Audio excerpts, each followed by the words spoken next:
Hello horse racing fans, and welcome to the first video of the year on this channel. To start off the year, we're going to be talking about the Eclipse Award finalists. So about a week ago, they were officially announced, and they will finally be chosen on February 10th. So in the middle of that time, I'm going to be going over the Eclipse Award finalists, and I'm just going to be talking about the horse that I believe will win each of the awards. Now, I won't really be talking about any of the trainer awards because that's not really my place of expertise, but for the 11 horse themed Eclipse Awards, I will cover each one and talk about the horse that I believe deserves to win the Eclipse Award. So, to not waste any more time, let's get into it. Here are my predictions for this year's Eclipse Awards. To kick this off, we'll start with the oddball of these Eclipse Awards, and that's Outstanding Steeplechaser, which is a slam dunk for the Mean Queen. Both Snap Decision and Baltimore Bucko only had a single Grade 1 win to their credit in 2021.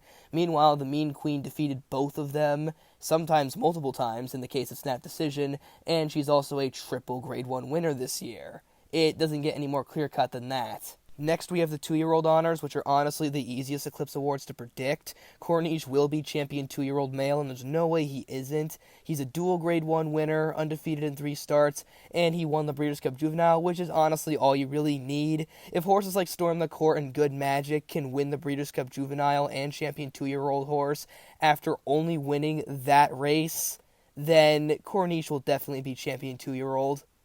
Same applies for Echo Zulu. Even if she didn't win anything previously, it's pretty easy to say that whoever wins the Breeders' Cup Juvenile Fillies is champion 2-year-old female, and being undefeated in 4 starts just sweetens the deal.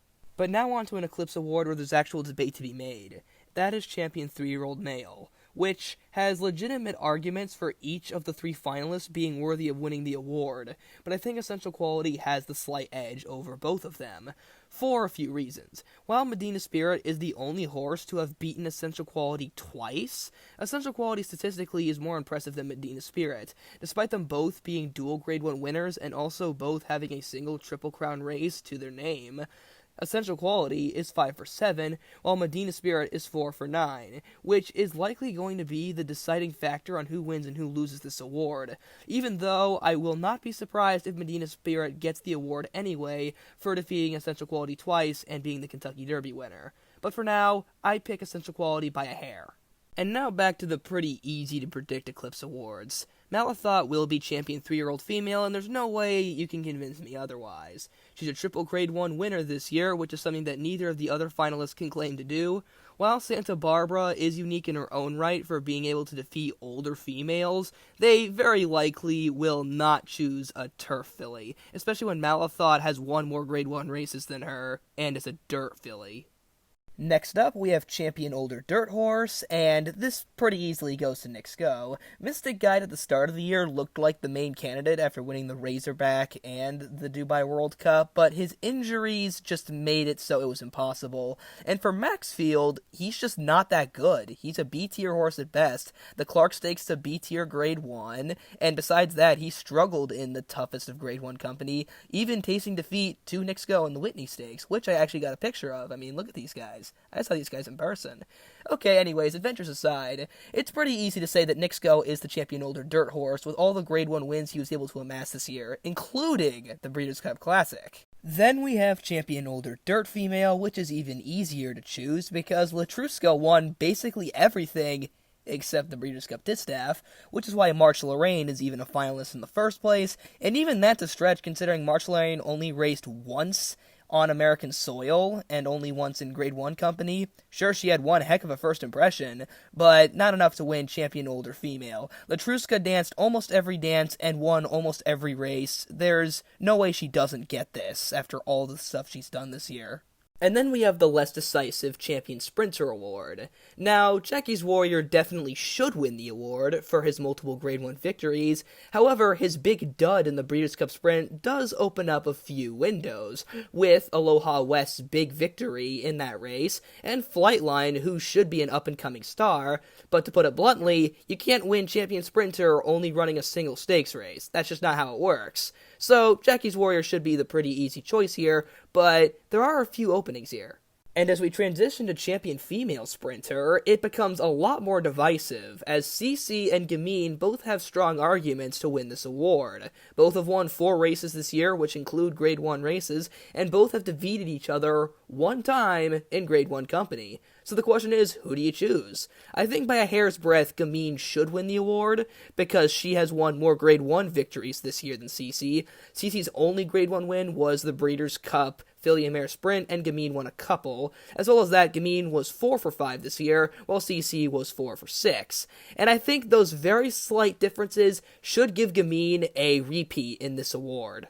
And then we switch to the Turf Awards, and honestly, I don't think we got great options here. Space Blues only raced once in America, which I think is not really a legitimate case to be worthy of an Eclipse Award. I think you should race more than one time in America to even be eligible. I don't really like the European Invader finalist stereotype.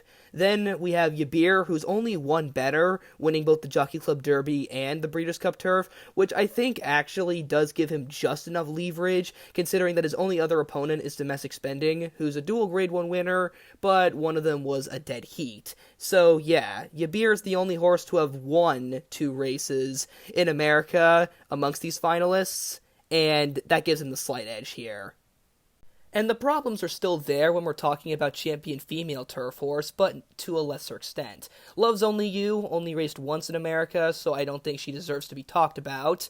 Warlike Goddess, I think, has a strong edge over Santa Barbara. Santa Barbara might be a dual Grade 1 winner to Warlike Goddess's only singular Grade 1 victory, but Warlike Goddess won 4 of 6 races this year, and all of them were graded stakes races. So honestly, I think it's a fair trade to have 3 grade stakes races and a singular Grade 1 to Santa Barbara's dual Grade 1s. I think that's just more impressive and more consistent, and more deserving of recognition.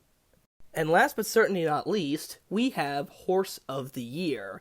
And to spice things up this year, they decided not to have finalists for it. And I think that does actually keep it interesting because, well, anyone could be Horse of the Year. I kind of like that. But if I'm going to have to choose one horse to win Horse of the Year, it's Nix Go. And it's really down to him and Essential Quality. Both are Brad Cox-trained grays, so no matter how you slice it, this is Brad Cox's year. But back to the main point. Both Essential Quality and Nix Go got multiple Grade 1 wins, including in classic races, and by the end of the year, they had 5 wins from 7 starts. But what's the deciding factor? Well, it's the Breeders' Cup Classic. Nix Go defeating Essential Quality in the Breeders' Cup Classic is what he needed in order to make sure he won Horse of the Year. If Essential Quality won the Breeders' Cup Classic, then the roles would be reversed here. But the Breeders' Cup Classic was really the end-all, be-all, because at that point, both of them had legitimate shots. But with that Breeders' Cup, I think Nix Go deserves to win Horse of the Year, and likely will get it. And that concludes the Eclipse Award predictions. Comment down who you think will win the Eclipse Awards. If you have different points than me, well, tell me. I'd like to see your reasonings. And comment down other horse racing videos you'd like to see from this channel.